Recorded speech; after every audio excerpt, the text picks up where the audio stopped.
In the future, a time comes when women are offered a unique opportunity to conceive and give birth to a child using mobile artificial wombs in the form of eggs. Don't say a Bob. Say a baby. You're completely tuned to the odd. Near future scenario. A young woman wakes up in her apartment. Her home AI immediately activates the coffee maker and informs Rachel of the good news about the improvement in her digestive health. It suggests an appropriate outfit for the day and reminds her of her visit to the capsule center. Rachel wakes up her husband, Alvy, to wish him a good morning and say goodbye before heading to work. The AI now advises Alvy on his outfit for the day and informs him that his happiness index has slightly increased. He receives a prepared breakfast and heads to the home greenhouse. Meanwhile, Rachel arrives at work, where today there is a presentation of a new generation of cognitive assistants called our machines, which are soon to become new cognitive supervisors. After the meeting, Rachel is invited by her supervisor, who is concerned about the possibility of her expanding her family, as they intend to offer her a promotion. Additionally, the corporation is willing to provide funding for the services of the uterus center, which Rachel appreciates. Following this, Rachel continues her workday when she receives a call from the uterus. There have been changes in their lists, and a spot has opened up which the center can offer her. They schedule a visit, and Rachel settles into a relaxing chair, dreaming about her future child. During this time, her husband conducts a class in the botanical garden, where he shows students a fig fruit that he managed to grow naturally. He offers the young people a taste, but they view the fruit with disgust. Finally, one brave soul tries it. Meanwhile, Rachel shares the joyful news with her colleague and friend Alice and confesses that she hasn't told her husband about her visit to the center. Because of this, she has to consult her robot psychoanalyst, to whom she admits that her husband is very distant from her, as he is fixated on the natural world, which translates into his desire to have a child conceived, carried, and born naturally. The AI seeks an answer to the question of why this child would be considered natural, while one gestated in a capsule would not. What distinguishes them? And Rachel is at a loss, unable to find the differences. Later, she and her friend go out for lunch, and while inhaling the pleasant aromas, Rachel agrees that she should talk to her husband about everything. She finds her husband watching a relaxing program, and he talks about his day. Alvy is disheartened by the fact that the younger generation doesn't know how to interact with nature because no one taught them. At some point, people decided that nature was just a commodity, and that's when everything began to fall apart. The next day, Rachel goes to the uterus center, where she and others discuss how, when the birth rate dropped to 0, their newly established center took on the task of solving the problem. Women didn't want to have children because it was inconvenient for them. The center wants them to live full lives and pursue their dreams without being distracted by children.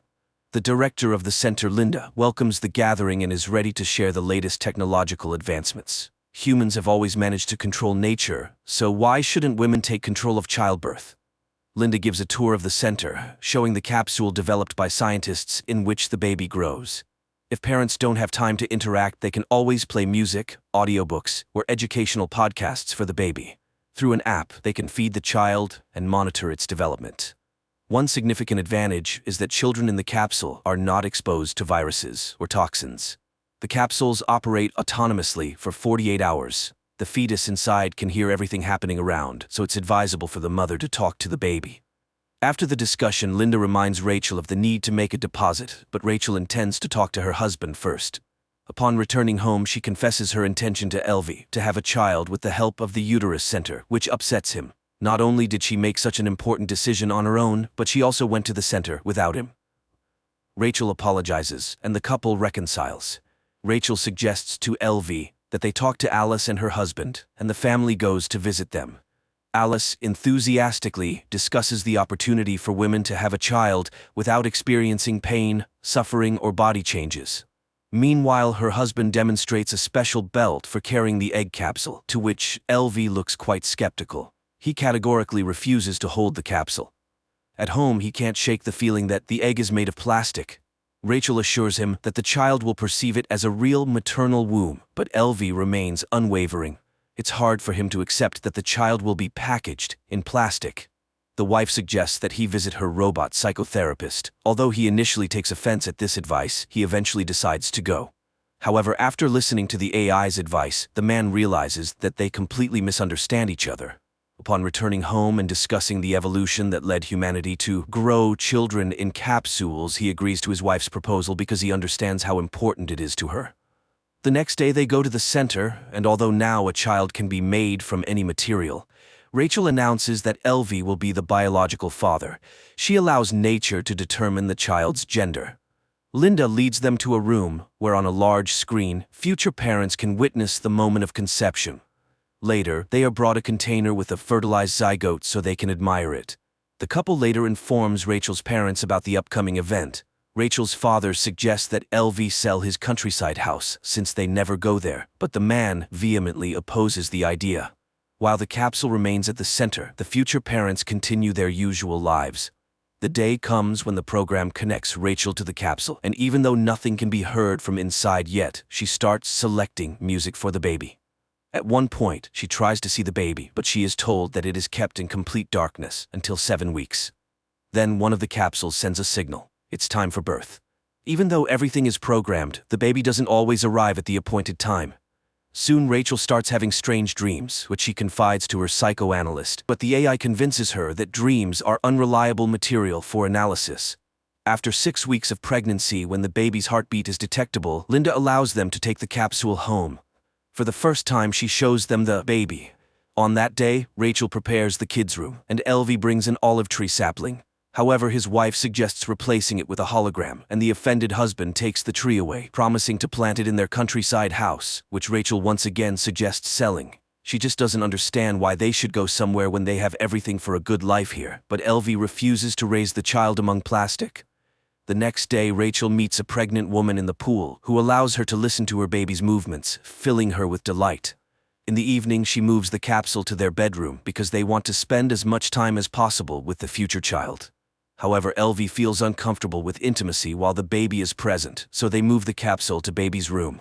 It immediately signals hunger, and the parents rush to feed their offspring. Sometime later, they go on a tour to the center to prepare for parenting. Linda shows prospective parents the play areas where children play and answers their questions. The government no longer funds education, but the center teaches programming and logic to the little ones. In one of the rooms, children engage in creative activities, or rather, a computer does the work, and the children provide feedback. One of the parents asked about the dreams the children have, but Linda reassures him. Dreams are excluded from the fetal development program because they do not carry any useful information. One day, Alvy is in his greenhouse when he hears the capsule's signal.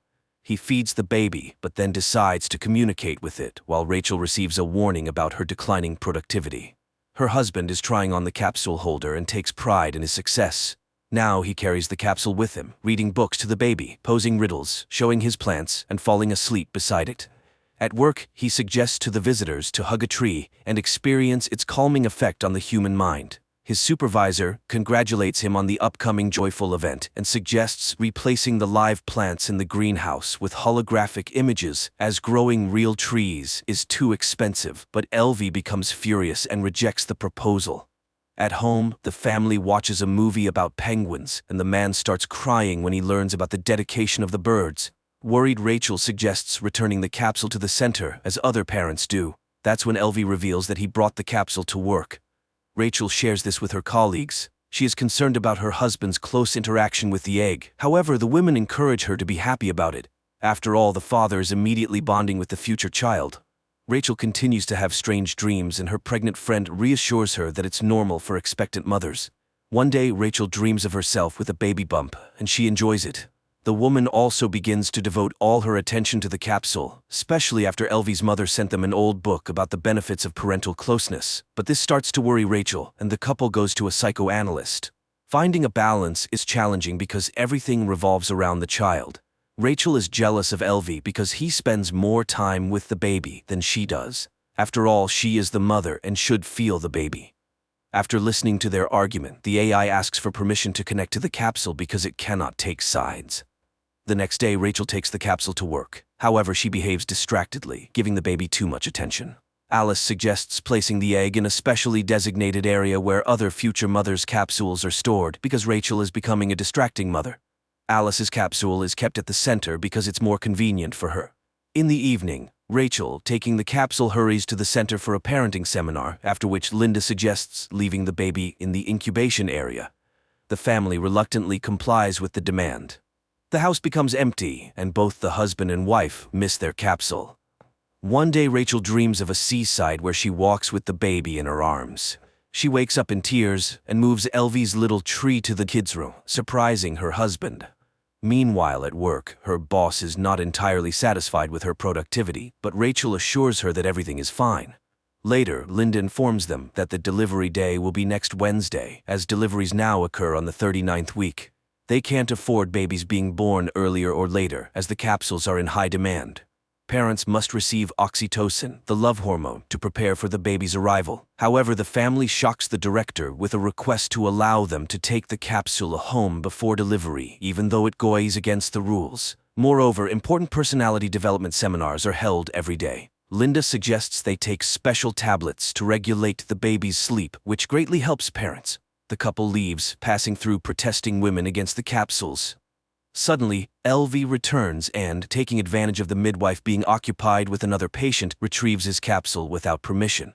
That night, Rachel dreams that she is buying her baby at a store, and they offer her a deal, 2 for the price of 1. Upon waking up, she wakes her husband and asks him to take her to their countryside home to give birth in nature. Alvy rushes to the center and informs Linda that they intend to give birth at home. However, the director is strongly against it. The capsule is very expensive and they cannot take risks, so they must return the egg as soon as possible. Nevertheless, the family leaves for their coastal home. Rachel enjoys the surrounding nature, starting to understand her husband. They walk in the forest together and plant an olive tree. They often sit by the sea with the capsule until one night it turns off. In a panic, Rachel suggests calling the center, but her husband reminds her that they still have 48 hours and they must trust the child. They are awakened by the onset of labor, requiring a code to be entered, but they can't figure it out. So Alvy grabs a hammer. He opens the capsule and retrieves a beautiful, healthy baby. The happy parents embrace him. Early in the morning, Rachel puts the capsule in a box, takes it to the post office, and sends it back to the center. She then returns home where her husband and son are sleeping on the bed. The creators of the film portrayed the absurdity of a possible social evolution quite delicately. Nothing terrible happened. People just became so lazy that they forgot about the joys of life. Why go out of town when you can visit a capsule garden where you lie down and inhale the scents of the forest? And why go through the process of pregnancy and subject your body to stress? After all, there's the capsule.